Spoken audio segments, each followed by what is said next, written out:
ನಮಸ್ತೆ ಎಜಿ ನ್ಯೂಸ್ಗೆ ಸ್ವಾಗತ. ಜೂನ್ 4ರಂದು ನಡೆಯಲಿರುವ ಲೋಕಸಭಾ ಚುನಾವಣೆ ಮತ ಎಣಿಕೆಗೆ ಉತ್ತಮವಾಗಿ ತಯಾರಿ ಮಾಡಿಕೊಂಡಿದ್ದೇವೆ. ಯಾವುದೇ ಗೊಂದಲ ಇಲ್ಲದೆ ಪಾರದರ್ಶಕವಾಗಿ ಮತ ಎಣಿಕೆ ಪೂರ್ಣಗೊಳಿಸಿ ಫಲಿತಾಂಶವನ್ನ ನೀಡುತ್ತೀವಿ ಅಂತ ಚುನಾವಣಾ ಅಧಿಕಾರಿಯೂ ಆಗಿರುವ ಬೆಳಗಾವಿ ಜಿಲ್ಲಾಧಿಕಾರಿ ನಿತೇಶ್ ಪಾಟೀಲ್ ಹೇಳಿದ್ದಾರೆ.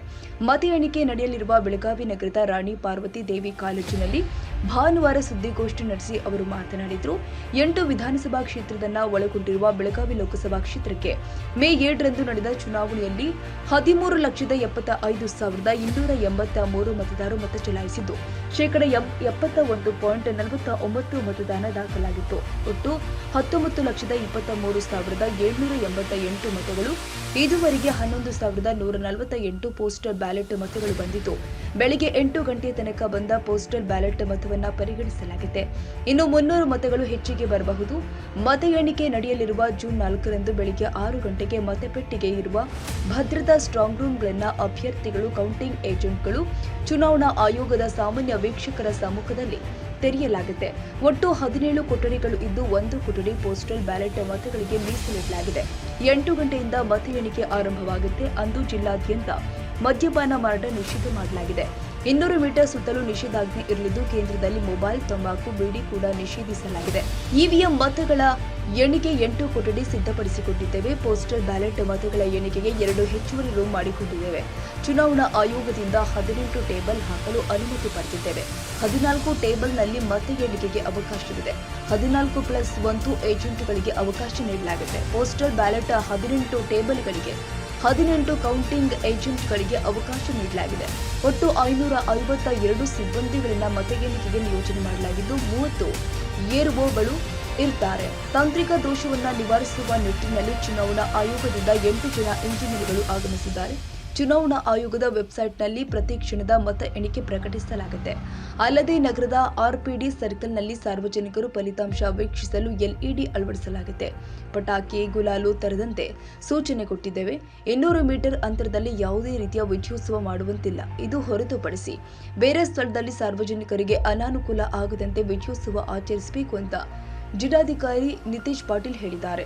ಮತ್ತು ನಮಗೆ ಪೋಸ್ಟಲ್ ಬ್ಯಾಲೆಟ್ ಇಡೀ ಕರ್ನಾಟಕದಲ್ಲೇ ಅತ್ಯಧಿಕ ಮತಗಳು ನಮಗೆ ಬಂದಿದ್ದಾವೆ. ಪೋಸ್ಟಲ್ ಬ್ಯಾಲೆಟ್ ಮತ್ತು ಎಲೆಕ್ಟ್ರಾನಿಕಲಿ ಟ್ರಾನ್ಸ್ಮಿಟೆಡ್ ಪೋಸ್ಟಲ್ ಬ್ಯಾಲೆಟ್ ಇಲ್ಲಿವರೆಗೂ 11,148 ಪೋಸ್ಟಲ್ ಬ್ಯಾಲೆಟ್ ಇದೆ. ಮತ್ತು ನಾವು ಬೆಳಗ್ಗೆ 8 ಗಂಟೆವರೆಗೂ ಬಂದಿರೋ ಎಲ್ಲ ಪೋಸ್ಟಲ್ ಬ್ಯಾಲೆಟನ್ನು ಕೂಡ ನಾವು ಅದನ್ನು ಕೂಡ ತಗೋತೀವಿ. ಸೊ ಇನ್ನೂ ಸ್ವಲ್ಪ ಸಂಖ್ಯೆ ಹೆಚ್ಚು, ಇನ್ನೊಂದು 200-300 ಜಾಸ್ತಿನೂ ಆಗಬಹುದು ಸಂಖ್ಯೆ. ಸೊ 8 ನಾವು ಮತ ಎಣಿಕೆ ರೂಮುಗಳನ್ನು ನಾವು ಮಾಡ್ಕೊಂಡಿದ್ದೇವೆ ಇವಿಎಂ ಎಣಿಕೆಗೆ. ಮತ್ತು ಪೋಸ್ಟಲ್ ಬ್ಯಾಲೆಟ್ ನಮ್ಮದು 11,000 ಈಗಾಗಲೇ 148 ಆಗಿರೋದ್ರಿಂದ 2 ಹೆಚ್ಚುವರಿ ನಾವು ಮತ ಎಣಿಕೆ ಕೇಂದ್ರನ ನಾವು ಮಾಡಿದ್ದೇವೆ. ಅದರಲ್ಲಿ ಒಟ್ಟು ನಾವು ಚುನಾವಣಾ ಆಯೋಗದಿಂದ 18 ಟೇಬಲ್ಗೆ ನಾವು ಪರ್ಮಿಷನನ್ನು ತೆಗೆದುಕೊಂಡಿದ್ದೇವೆ. ಅದು ಕೂಡ 8 ಗಂಟೆಯಿಂದ ಶುರು ಆಗುತ್ತೆ. ಪ್ರತಿ ಒಂದು ಮತ ಎಣಿಕೆ ಏನು ನಮ್ಮ ರೂಮ್ ಇದೆ ಅದರಲ್ಲಿ 14 ಟೇಬಲ್ಗಳಿಗೆ ಮತ ಎಣಿಕೆಗೆ ಅವಕಾಶ ಇರುತ್ತೆ ಮತ್ತು ಯಾರೋ ಟೇಬಲ್ ಇರುತ್ತೆ. ಅದಕ್ಕೆ 14+1 ಕೌಂಟಿಂಗ್ ಏಜೆಂಟ್, ಪ್ರತಿ ರೂಮ್ಗೆ 14+1 ಏಜೆಂಟ್ಗಳನ್ನು ಕೂಡ ನಾವು ಅವರಿಗೆ ಅಲೋ ಮಾಡ್ತಾಯಿದ್ದೀವಿ. ಮತ್ತು ಪೋಸ್ಟಲ್ಗೆ 18 ಏನು ಟೇಬಲ್ಗಳಿಗಿದೆ ಆ 18ಗೂ ಕೂಡ 18 ಕೌಂಟಿಂಗ್ ಏಜೆಂಟ್ಗಳನ್ನು ಕೂಡ ನಾವು ಅವರಿಗೆ ಅಲೋ ಮಾಡ್ತಾಯಿದ್ದೀವಿ. ಒಟ್ಟು ಚುನಾವಣಾ ಕಾರ್ಯಕ್ಕೆ ಏನು ನಾವು ಕೌಂಟಿಂಗ್ ಸೂಪರ್ವೈಸರ್, ಕೌಂಟಿಂಗ್ ಅಸಿಸ್ಟೆಂಟ್ ಮತ್ತು ಮೈಕ್ರೋ ಅಬ್ಸರ್ವರ್ ಇವೆಲ್ಲ ಸೇರಿ 552 ಜನ ನಮ್ಮ ಬೆಳಗಾವಿ ಲೋಕಸಭಾ ಮತಕ್ಷೇತ್ರದ ಎಣಿಕೆಗೆ ನಾವು ತೆಗೆದುಕೊಳ್ತೇವೆ. ಅದರ ಜೊತೆಗೆ ಮತ್ತೆ ನಮಗೆ 18+30 ಜನ AROs ಕೂಡ ಇದ್ದಾರೆ. ಸೊ ಆ AROs ಕೂಡ ಅವರ ಮೇಲ್ವಿಚಾರಣೆಯನ್ನು ನಾವು ಮಾಡ್ತೇವೆ. ಸೊ 6 ಗಂಟೆಗೆ ನಾವು ತೆರಿತೇವೆ, ಬಟ್ 8 ಗಂಟೆಯಿಂದ ಎಣಿಕೆ ಕಾರ್ಯಕ್ರಮ ಅದು ಶುರು ಆಗುತ್ತೆ. ಎಲ್ಲ ಅದಕ್ಕೆ ನಾವು ಕಂಟ್ರೋಲ್ ಯೂನಿಟನ್ನು ಪ್ರತಿ ವಿಧಾನಸಭಾ ಕ್ಷೇತ್ರದ್ದು ಬೇರೆ ಬೇರೆ ಟಿ-ಶರ್ಟ್ಗಳನ್ನು ಕೂಡ ನಾವು ಮಾಡಿದ್ದೇವೆ. ಸೊ ಅವರು ಆ ಕಂಟ್ರೋಲ್ ಯೂನಿಟ್ಗಳನ್ನು ತೆಗೆದುಕೊಂಡು ಬರ್ತಾರೆ. ಆಮೇಲೆ ಮದ್ಯಪಾನದ ಒಂದು ನಾವು ನಿಷೇಧವನ್ನು ಕೂಡ 4ನೇ ತಾರೀಕು ಇಡೀ ನಾವು ಜಿಲ್ಲೆಯಾದ್ಯಂತ ಮದ್ಯಪಾನ ನಿಷೇಧವನ್ನು ಮಾಡಿದ್ದೇವೆ. 200 ಮೀಟರ್ ಅಷ್ಟು ನಾವು ಸೆಕ್ಷನ್ 144 ಕೂಡ ನಿಷೇಧಾಜ್ಞೆ ಕೂಡ ಹೊರಡಿಸಲಾಗಿದೆ. ಅವತ್ತು ಯಾವುದೇ ವ್ಯಕ್ತಿ ಮೊಬೈಲ್ ಫೋನ್, ನಾವು ಕೌಂಟಿಂಗ್ ಏಜೆಂಟ್ಗಳಿಗೂ ಕೂಡ ಮೊಬೈಲ್ ಫೋನ್ ಅಲೋ ಮಾಡೋಂಗಿಲ್ಲ. ಓನ್ಲಿ ಕ್ಯಾಂಡಿಡೇಟು ಮತ್ತು ಕ್ಯಾಂಡಿಡೇಟ್ ಎಲೆಕ್ಷನ್ ಏಜೆಂಟ್ ಇಬ್ಬರಿಗೆ ಮಾತ್ರ ಮೊಬೈಲ್ ಫೋನ್ ಅಲೌ ಇರುತ್ತೆ. ಅವರು ಕೂಡ ಒಂದು ನಾವು ಕೊಠಡಿಯನ್ನು ಇದನ್ನು ಕಮ್ಯುನಿಕೇಷನ್ ರೂಮನ್ನು ಮಾಡಿರ್ತೀವಿ, ಅಲ್ಲಿ ಅವರು ಮೊಬೈಲನ್ನು ಯೂಸ್ ಮಾಡ್ಬೋದು. ಮತ್ತು ಬೇರೆ ಥರದ್ದು ಯಾವುದು ತಂಬಾಕು, ಸಿಗರೇಟ್, ಬೀಡಿ, ಪಾನ್ ಆ ಥರದ್ದು ಯಾವುದು ತೆಗೆದುಕೊಂಡು ಬರಬಾರದು. ಎಲ್ಲ ನಮ್ಮ ಸಿಬ್ಬಂದಿಗಳಿಗೆ ಉಪಹಾರದ ವ್ಯವಸ್ಥೆಯನ್ನು ಕೂಡ ನಾವು ಮಾಡಿದ್ದೆವು. ಮತ್ತು ಯಾರು ಅಭ್ಯರ್ಥಿ ಮತ್ತು ಅವರ ಏಜೆಂಟ್ ಇದ್ದಾರೆ ಅವರಿಗೆ ನಾವು ಪೇಯ್ಡ್ ಕ್ಯಾಂಟೀನ್ ವ್ಯವಸ್ಥೆಯನ್ನು ಕೂಡ ನಾವು ಮಾಡಿದ್ದೇವೆ. ಸಾಕಷ್ಟು ನಮಗೆ ಒಂದು ಈ ಸತಿ ಕಾಲಾವಕಾಶ ಕೂಡ ಇತ್ತು. ಸೊ ಎಲ್ಲ ಒಳ್ಳೆಯ ಎಲ್ಲ ತಯಾರಿಯನ್ನು ಚುನಾವಣಾ ಆಯೋಗದ ನಿರ್ದೇಶನದಂತೆ ಜಿಲ್ಲಾಡಳಿತ ಎಲ್ಲ ನಾವು ಮಾಡ್ಕೊಂಡಿದ್ದೇವೆ. ಆಮೇಲೆ ಇವತ್ತು ಕೂಡ ಎಲ್ಲ ಯಾರೋದು ತರಬೇತಿ ಇತ್ತು. ನಾಳೆನೂ ಕೂಡ ಮತ್ತೆ ಇನ್ನೊಂದು ಸುತ್ತಿನ ತರಬೇತಿಯನ್ನು ಎಲ್ಲ ನಮ್ಮ 552 ಜನ ಮತ ಎಣಿಕೆ ಸಿಬ್ಬಂದಿಗಳಿಗೆ ನಾವು ಮಾಡ್ತಾ ಇದ್ದೇವೆ. ಸೊ ಯಾವುದೇ ಗೊಂದಲಗಳ ಇಲ್ಲದೆ 4ನೇ ತಾರೀಕಿಗೆ ನಾವೊಂದು ಮತ ಎಣಿಕೆಯನ್ನು ಪಾರದರ್ಶಕವಾಗಿ ಮಾಡಿ ಇದನ್ನು ರಿಸಲ್ಟನ್ನು ನಾವು ಚುನಾವಣಾ ಆಯೋಗಕ್ಕೆ ಕಳಿಸ್ಕೊಡ್ತೀವಿ. ರೌಂಡು ಪ್ರತಿಯೊಂದು ಇದನ್ನು ವಿಧಾನಸಭಾ ಕ್ಷೇತ್ರಕ್ಕೆ ಬೇರೆ ಆಗುತ್ತೆ. ಯಾಕಂದರೆ ಅಲ್ಲಿ ಪೋಲಿಂಗ್ ಬೂತ್ 14 ಟೇಬಲ್ ಇರುತ್ತೆ. ಅಲ್ಲಿ polling booth divided by 14 on an average 20 ರೌಂಡ್ಗಳು ಅದಾಗುತ್ತೆ. 20 ರೌಂಡು ಎವರೇಜ್ 20 ರೌಂಡು EVMಗೆ. ಆಮೇಲೆ ಇದನ್ನು ಪೋಸ್ಟಲ್ ಬ್ಯಾಲೆಟಲ್ಲಿ 2 ರೌಂಡ್ಗಳು ಆಗುತ್ತೆ. ಯಾಕಂದರೆ ಪ್ರತಿ ರೌಂಡಲ್ಲಿ ನಾವು 500 ಪೋಸ್ಟಲ್ ಬ್ಯಾಲೆಟ್ಗಳನ್ನು ಕೊಡ್ತೀವಿ, ಅಲ್ಲಿ 2 ರೌಂಡ್ಸು. ಆಮೇಲೆ ಪ್ರತಿ ರೌಂಡಿಗೆ ಒಂದು 10 ನಿಮಿಷಗಳಷ್ಟು ಹೋಗಬಹುದು. ಸೊ ಸುಮಾರು 200 ನಿಮಿಷಗಳು EVM ಇದಕ್ಕೆ. ಪೋಸ್ಟಲ್ ಬ್ಯಾಲೆಟ್ಗಳು ಸ್ವಲ್ಪ ಸಮಯ ಜಾಸ್ತಿ ತಗೊಳುತ್ತೆ, ಆದಷ್ಟು ಬೇಗ ನಾವು ಮಾಡ್ತೀವಿ. ಏಕಕಾಲಕ್ಕೆ ಶುರು ಆಗುತ್ತೆ, 8 ಗಂಟೆಗೆ ಕರೆಕ್ಟಾಗಿ ಶುರು ಆಗುತ್ತೆ. ಅದಕ್ಕೋಸ್ಕರನೇ ಬೇಗ ಆಗಬೇಕು ಅಂತಲೇ ನಾವು ಪೋಸ್ಟಲ್ ಬ್ಯಾಲೆಟ್ ಎಣಿಕೆಗೆ ಸಪ್ರೇಟ್ ಕೊಠಡಿಯನ್ನು ಮಾಡಿದೆವು. 2 ಅಡಿಷ್ನಲ್ ಕೊಠಡಿ ಮಾಡಿ ಸ್ಪೆಷಲ್ ಪರ್ಮಿಷನನ್ನು ನಾವು ತೊಗೊಂಡಿದ್ದೇವೆ. ಚಿಕ್ಕೋಡಿಯಲ್ಲಿನೂ ಕೂಡ ಅಡಿಷ್ನಲ್ ಕೊಠಡಿಯನ್ನು ನಾವು ಮಾಡಿದ್ದೇವೆ. ಬೆಳಗಾವಲ್ಲಿನೂ ಕೂಡ ನಾವು ಅಡಿಷ್ನಲ್ ಕೊಠಡಿ ಮಾಡಿದ್ದೇವೆ. 18 ಕೌಂಟಿಂಗ್ ಟೇಬಲನ್ನು ಎಕ್ಸ್ಕ್ಲೂಸಿವ್ ಪೋಸ್ಟಲ್ ಬ್ಯಾಲೆಟ್ಗೋಸ್ಕರನೇ ನಾವು ಮಾಡಿದ್ದೇವೆ. ಅಲ್ಲಿನೂ ಕೂಡ ಸಿಬ್ಬಂದಿ ಮಾಡಿದ್ದೇವೆ. ಅದಕ್ಕೆ ಆ 18 ಟೇಬಲ್ಗೆ 18 AROಸ್ಗಳನ್ನು ಕೂಡ ನಾವು ನೇಮಿಸಿದ್ದೇವೆ.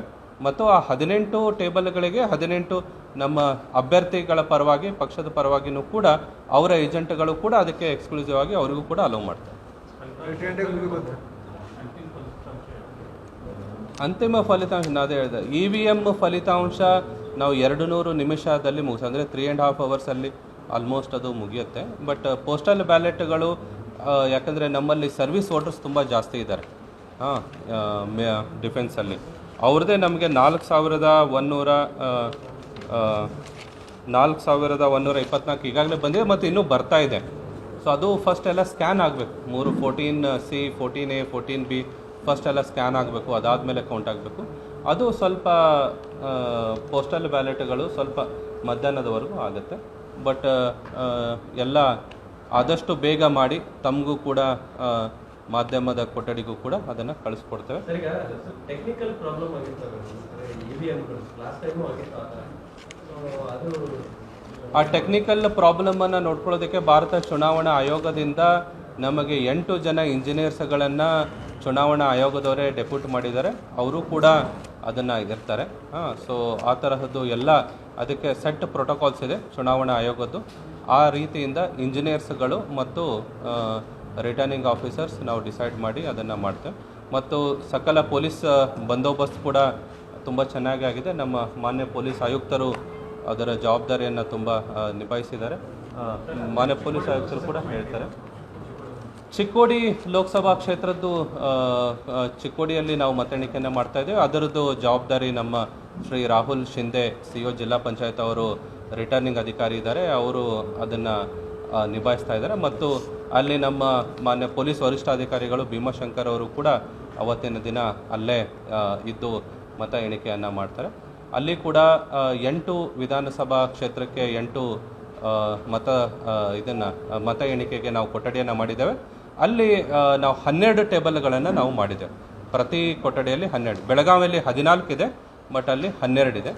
ಮತ್ತು ಅದೇ ರೀತಿಯಾಗಿ ಅಲ್ಲಿನೂ ಕೂಡ 10,000ಕ್ಕಿಂತ ಇನ್ನೂ ಅಲ್ಲಿನೂ ಜಾಸ್ತಿ ಪೋಸ್ಟಲ್ ಬ್ಯಾಲೆಟ್ ಅಲ್ಲಿನೂ ಬಂದಿರೋದ್ರಿಂದ ಅಲ್ಲಿನೂ ನಾವು ಇದನ್ನು ಹೆಚ್ಚುವರಿ ಪೋಸ್ಟಲ್ ಬ್ಯಾಲೆಟ್ಗೆ ನಾವು ಚುನಾವಣಾ ಆಯೋಗದ ಒಂದು ಪರ್ಮಿಷನನ್ನು ತೆಗೆದುಕೊಂಡು ಅದಕ್ಕೇ ಸಪ್ರೇಟ್ ರೂಮ್ಗಳನ್ನು ನಾವು ಮಾಡಿ ಅಲ್ಲಿ ನಾವು ಇದನ್ನು ಮಾಡ್ತಾಯಿದ್ದೇವೆ. ಅಲ್ಲಿನೂ ಕೂಡ ಸಾಕಷ್ಟು ಈಗಾಗಲೇ 2 ಬಾರಿ ಸಿಬ್ಬಂದಿಯ ಇದನ್ನು ತರಬೇತಿ ಆಗಿದೆ. ಅಲ್ಲಿನೂ ಕೂಡ ಚಿಕ್ಕೋಡಿಯ ಜನರಲ್ ಅಬ್ಸರ್ವರ್ ಅವರ ಸಮ್ಮುಖದಲ್ಲಿ ಅಲ್ಲಿನೂ ಕೂಡ 6 ಗಂಟೆಗೆ ಸ್ಟ್ರಾಂಗ್ ರೂಮನ್ನು ತೆರೆದು ಎಕ್ಸಾಕ್ಟ್ 8 ಗಂಟೆಗೆ ಮತ ಎಣಿಕೆ ಅಲ್ಲಿನೂ ಮುಗಿಯಲಿದೆ. ಸುಮಾರು 2 ಬೋತ್ ಚಿಕ್ಕೋಡಿ ಮತ್ತು ಲೋಕಸಭೆ ಮತ್ತು ಬೆಳಗಾವಿ ಆಲ್ಮೋಸ್ಟ್ ಎರಡೂ ಆಲ್ಮೋಸ್ಟ್ ಸೇಮ್ ಟೈಮಲ್ಲಿ ರಿಸಲ್ಟ್ ಹೊರಗಡೆ ಬರುತ್ತೆ. ಅಲ್ಲಿ ಚಿಕ್ಕೋಡಿಯಲ್ಲಿ ಜಾಸ್ತಿ 78% ಪ್ಲಸ್ ಇದೆ. ಆಮೇಲೆ ಅದರದ್ದು ಎಕ್ಸಾಕ್ಟ್ ಪೋಸ್ಟಲ್ ಬ್ಯಾಲೆಟದ್ದು ನಾವು ನಿಮಗೆ ಮಾಹಿತಿ ಕೊಡ್ತೀವಿ.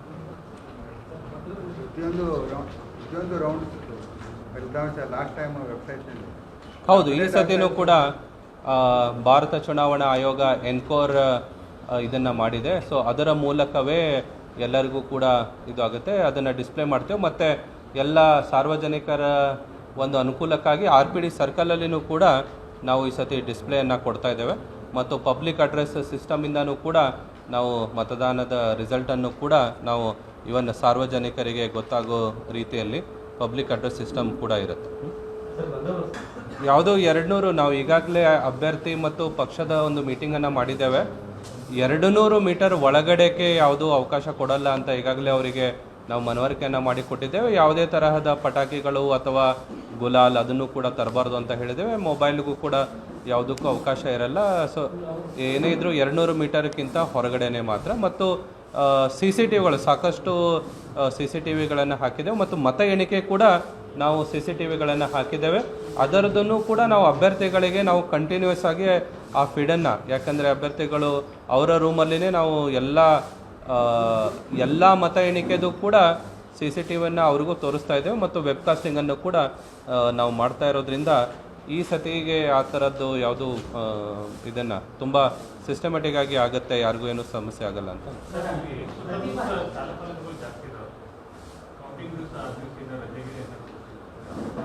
ಯಾವುದು 200 ಮೀಟರ್ ಒಳಗಡೆ ಯಾವುದು ಇದು ಇರಲ್ಲ. ಆಮೇಲೆ ನಾವು ಬೇರೆ ಸಾರ್ವಜನಿಕರಿಗೆ ಅನಾನುಕೂಲ ಕೂಡ ಆಗಬಾರದು. ಸೊ ಯಾಕಂದರೆ ಇದೆಲ್ಲ ಒಂದೇ ಕಾಂಪೌಂಡ್, ತುಂಬ ದೊಡ್ಡ 27 ಎಕರೆದು ಜಾಗ ಇದೆ ಇದು. ಸೊ ನಮಗೆ ಎಷ್ಟು ಬೇಕು ಅದಕ್ಕಿಂತ ಜಾಸ್ತಿ ಜಾಗ ಇದೆ. ನಾವು 200 ಮೀಟರ್ ನಾವು ಸೆಕ್ಯೂರ್ ಮಾಡಿದ್ರೆ 200 ಮೀಟರ್ ಹೊರಗಡೆ ನಾವೇನು ಸಾರ್ವಜನಿಕರಿಗೆ ಅನಾನುಕೂಲ ಆಗಲ್ಲ, ಅವ್ರದ್ದು ಆ್ಯಸ್ ಯೂಶುವಲ್ ಇರುತ್ತೆ. ಸರ್, ಈಗ ಉದ್ದೇಶ ಏನಂದರೆ ಕ್ರೌಡ್ ಸೇರಬಾರ್ದು, ಮೆರವಣಿಗೆ ಆಗಬಾರ್ದು, ಗುಲಾಲ್ ಹಾಕಬಾರ್ದು ಅನ್ನುವಂಥ ಉದ್ದೇಶದಿಂದ 144 200 ಮೀಟರ್ ಆದರೂ ಅದು ಎಲ್ಲ ಮಾಡೇ ಬಿಡ್ತಾರೆ. 200 ಮೀಟ್ರಲ್ಲಿ ಯಾವುದಕ್ಕೂ ಅವಕಾಶ ಇಲ್ಲ. 200 ಮೀಟ್ರಲ್ಲಿ ಸೆಕ್ಷನ್ 144 ಇದೆ. ಅದಕ್ಕೆ ಸಾಕಷ್ಟು ಪೊಲೀಸ್ ನಮ್ಮ ಮನೆ ಆಯುಕ್ತರು ನಗರ ಪೊಲೀಸ್ ಆಯುಕ್ತ ಯೂಡಾ ಮಾರ್ಟಿನ್ ಮಾರ್ಬನ್ಯಾಂಗ್ ಮಾತನಾಡಿ, ಮತ ಎಣಿಕೆ ಕೇಂದ್ರ ಹಾಗೂ ಬೆಳಗಾವಿ ನಗರದಲ್ಲಿ 2 ಹಂತದಲ್ಲಿ ಭದ್ರತೆ ನಿಯೋಜನೆ ಮಾಡಲಾಗಿದೆ. ಮತ ಎಣಿಕೆ ಕೇಂದ್ರದಲ್ಲಿ 2 ಡಿಸಿಪಿ, ಹೊರಗಡೆ 1 ಡಿಸಿಪಿ ಇರ್ತಾರೆ. 5 ಎಸಿಪಿಗಳು, 13 ಸಿಪಿಐ, 21 PSI, 463 ಸಿಬ್ಬಂದಿಯನ್ನ ನಿಯೋಜನೆ ಮಾಡಲಾಗಿದೆ. ನಗರದಲ್ಲಿ 105 ಸೂಕ್ಷ್ಮ ಪ್ರದೇಶವನ್ನ ಗುರುತಿಸಲಾಗಿದ್ದು ಅಲ್ಲೆಲ್ಲ ಬಿಗಿ ಪೊಲೀಸ್ ಬಂದೋಬಸ್ತ್ ಮಾಡ್ತೀವಿ.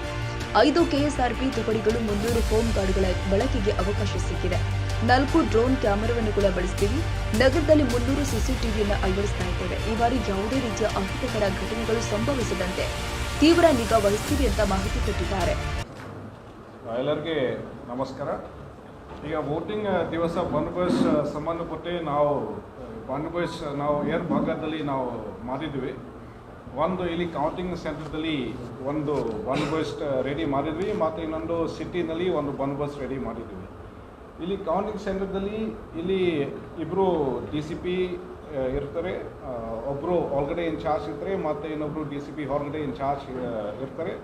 ಅವ್ರ ಜೊತೆಗೆ 8 ECP ಇರ್ತಾರೆ ಮತ್ತು 13 ಇನ್ಸ್ಪೆಕ್ಟರ್ಸ್ ಇರ್ತಾರೆ ಮತ್ತು 21 ಸಬ್ ಇನ್ಸ್ಪೆಕ್ಟರ್ಸ್ ಇರ್ತಾರೆ ಮತ್ತು ಟೋಟಲ್ 463 HCPC ಇಲ್ಲಿ ಕೌಂಟಿಂಗ್ ಸೆಂಟರ್ದಲ್ಲಿ ಸುತ್ತಮುತ್ತ ಇರ್ತಾರೆ. ಈ ಅಲ್ಲದೆ ಮತ್ತು ನಾವು ಸಿಟಿದಲ್ಲಿ ನಾವು ಕೆಲವು ಸೆನ್ಸಿಟಿವ್ ಪಾಯಿಂಟ್ಸ್ ನಾವು ಐಡೆಂಟಿಫೈ ಮಾಡಿದ್ವಿ. ಸೊ ಈ ಥರ ನಾವು 105 ಸೆನ್ಸಿಟಿವ್ ಪಾಯಿಂಟ್ಸ್ ಐಡೆಂಟಿಫೈ ಮಾಡಿದ್ವಿ. ಈ ಜಾಗದಲ್ಲಿ ನಾವು ಬೆಳಗ್ಗೆಯಿಂದ ನಾವು ಬಂದೋಬಸ್ತ್ ನಾವು ಶುರು ಮಾಡ್ತೀವಿ. ಸೊ ಬೆಳಗ್ಗೆಯಿಂದ ಆ ಜಾಗದಲ್ಲಿ ನಮ್ಮ ಪೊಲೀಸ್ ಸ್ಟಾಫ್ ಇರ್ತಾರೆ ಟಿಲ್ ಕ್ಲೋಸಿಂಗ್ ಟೈಮ್. ಮತ್ತು ನಮಗೆ ಈಗ 5 KSRP ಪ್ಲಟೂನ್ ಈಗ ಸ್ಯಾಂಕ್ಷನ್ ಆಗಿದೆ ಬ್ಯಾಂಗ್ಳೂರಿಂದ, ಮತ್ತು 300 ಹೋಮ್ ಗಾರ್ಡ್ಸ್ ಕೂಡ ನಮಗೆ ಈಗ ಸ್ಯಾಂಕ್ಷನ್ ಆಗಿದೆ.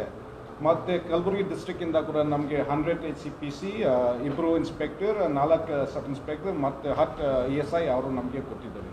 ಸೊ ನಾವು ಎಲ್ಲ ಕರೆಕ್ಟ್ ಪ್ಲ್ಯಾನಿಂಗ್ ಮಾಡ್ಕೊಂಡಿದ್ವಿ. ಮತ್ತು ಈ ಜೊತೆಗೆ we have also put CCTV cameras. ಈಗ ಈ ಏರಿಯಾ ಈಗ ಹೊರಗಡೆ ಕೌಂಟಿಂಗ್ ಏರಿಯಾದಲ್ಲಿ ಕೂಡ ನಾವು CCTV ನಾವು ಹಚ್ಚಿದ್ದೀವಿ. ಮತ್ತು ಸೆನ್ಸಿಟಿವ್ ಜಾಗದಲ್ಲಿ ಕೂಡ ನಾವು CCTV ಕ್ಯಾಮ್ರಾ ನಾವು ಇನ್ಸ್ಟಾಲ್ ಮಾಡ್ತಾ ಇದ್ವಿ. ಈಗ ಅದರ ಇನ್ಸ್ಟಾಲೇಷನ್ ನಡೀತಾ ಇದೆ. ಸೊ ಟೋಟಲ್ ಸಿಟಿನಲ್ಲಿ ಅರೌಂಡ್ 300 ಪ್ಲೇಸಸ್ ನಾವು CCTV ಕ್ಯಾಮ್ರಾಯಿಂದ ನಾವು ಕವರ್ ಮಾಡ್ತೀವಿ. ಡ್ರೋನ್ಸ್ ಕೂಡ ನಮ್ಮ ಹತ್ರ ಈಗ 4 ಡ್ರೋನ್ಸ್ ಇದ್ದಾವೆ. ಸೊ ಇಲ್ಲಿ ಕೌಂಟಿಂಗ್ ಸೆಂಟರ್ದಲ್ಲಿ ಕೂಡ ನಾವು ಯೂಸ್ ಮಾಡ್ತೀವಿ, ಮತ್ತು ಬೇರೆ ಜಾಗದಲ್ಲಿ ಕೂಡ ಇದು ಎಲ್ಲ ಡ್ರೋನ್ಸ್ ನಾವು ಯೂಸ್ ಮಾಡ್ತೀವಿ ಒಳಗಡೆ. ಮತ್ತು ನಾವು ಇದು ಎಲ್ಲ DFMD, HSMD ನಾವು ಯೂಸ್ ಮಾಡ್ತೀವಿ. ನಾಳೆ ನಾವು ಇನ್ಸ್ಟಾಲ್ ಮಾಡ್ತೀವಿ. ಇದು ಫುಲ್ ಏರಿಯಾ ನಾವು ಸ್ಯಾನಿಟೈಸ್ ಮಾಡ್ತೀವಿ. ಸೊ ಆ್ಯಸ್ ಆಫ್ ನಾವು we have made very good ಬಂದೋಬಸ್ತ್ ಪ್ಲ್ಯಾನ್. ಮತ್ತು ಹೋಪ್ಫುಲಿ ನಿಮ್ಮ ಕೋಪ್ರೇಷನಿಂದ ಎಲ್ಲ ಸಕ್ಸಸ್ ಆಗುತ್ತೆ. ಟೋಟಲ್ ಇಲ್ಲಿ ಕೌಂಟಿಂಗ್ ಏರಿಯಾದಲ್ಲಿ 13 ಇನ್ಸ್ಪೆಕ್ಟರ್ಸ್, 21 ಸಬ್ inspectors, 51 ASI, 463 HCPC, 4 KSRP platoons, 4 CR platoons ಮತ್ತು KSRP ಇಲ್ಲಿ ಟೋಟಲ್ ನಮಗೆ 5 ಅಲಾಟ್ ಆಗಿದೆ. ಇಲ್ಲಿ ಕೌಂಟಿಂಗ್ ಸೆಂಟರ್ದಲ್ಲಿ ನಾನು 4 ಯೂಸ್ ಮಾಡ್ತೀನಿ, 1 ಬೇರೆ ಜಾಗದಲ್ಲಿ ನಾನು ಯೂಸ್ ಮಾಡ್ತೀನಿ. ಮತ್ತು 300 ಹೋಮ್ ಗಾರ್ಡ್ಸ್ ನಮಗೆ ಅಲಾಟ್ ಆಗಿದೆ. ಆಫ್ಟರ್ ರಿಸಲ್ಟ್ ಆದಮೇಲೆ ಕೆಲವೊಂದು ಹುಚ್ಚಾಟಗಳು ಲಾಸ್ಟ್ ಟೈಮ್ ಆಗಿದ್ವು MLA ಎಲೆಕ್ಷನ್ ಅಲ್ಲಿ. ಸಾಕಷ್ಟು ಪಾಕಿಸ್ತಾನ ಜಿಂದಾಬಾದ್ ಹೋಗಿದ್ರು ಅನ್ನುವಂಥ ವಿವಾದ ಕೂಡ ಕೇಳಿ ಬಂದಿತ್ತು. ಸೊ ಎಲೆಕ್ಷನ್ ಕೌಂಟಿಂಗ್ ಆಗೋಮಟ್ಟ ಎಲ್ಲ ಕಂಟ್ರೋಲ್ ಅಲ್ಲಿ ಇರುತ್ತೆ, ಆಮೇಲೆ ಎಲ್ಲೋ ಒಂದು ಕಡೆ ನೀರು ಬಿಡುತ್ತೆ ಅನ್ನೋದು. ಇಲ್ಲ, ಅದಕ್ಕೆ ಈ ಸತಿ ನಾವು ಆಲ್ರೆಡಿ ಅಡ್ವಾನ್ಸ್ ಆಗಿ ನಾವು ಯಾವ ಸೆನ್ಸಿಟಿವ್ ಪಾಯಿಂಟ್ಸ್ ಇದ್ದಾವೆ ನಾವು ಮೊದಲಿಂದ ನಾವು ಐಡೆಂಟಿಫೈ ಮಾಡಿದ್ವಿ. ಬೆಳಗ್ಗೆಯಿಂದ ನಾವು ಆ ಏರಿಯಾದಲ್ಲಿ ಫಿಕ್ಸ್ ಪಾಯಿಂಟ್ ನಾವು ಹಾಕ್ತೀವಿ. ಸೊ ಬೆಳಗ್ಗೆಯಿಂದ, ಯಾಕಂದರೆ DC ಈಗ ಅವರು 144 CRPC ಜಾರಿ ಮಾಡಿಸಿದ್ದಾರೆ. ಸೊ ಬೆಳಗ್ಗೆಯಿಂದ ನಾವು we will not allow any crowd gather. ಮತ್ತು ನಾವು ಆಲ್ರೆಡಿ ಈಗ ಬ್ಯಾಡ್ ಎಲಿಮೆಂಟ್ಸ್ ಕೂಡ ಐಡೆಂಟಿಫೈ ಮಾಡಿದ್ವಿ. ಇವತ್ತು ಕೂಡ ಪ್ರತಿ ಸ್ಟೇಷನ್ದಲ್ಲಿ ಅದು ರೌಡಿ ಪರೇಡ್, ಕಾಮನಲ್ ಗುಂಡ ಪರೇಡ್ ನಾವು ಮಾಡಿದ್ವಿ. So we will try to prevent all such kind of things. ಮತ್ತು CCTV ಕ್ಯಾಮ್ರಾ ಕೂಡ ನಾವು ಎಲ್ಲ ಕಡೆ ನಾವು ಹಚ್ಚಿದ್ದೀವಿ. So we will try to prevent all such kind of things. ಮತ್ತು ಏನು whatever if it happens ಅದು ನಾವು ಕಾನೂನು ಪ್ರಕಾರ ನಾವು ಆ್ಯಕ್ಷನ್ ತಗೊಳ್ತೀವಿ.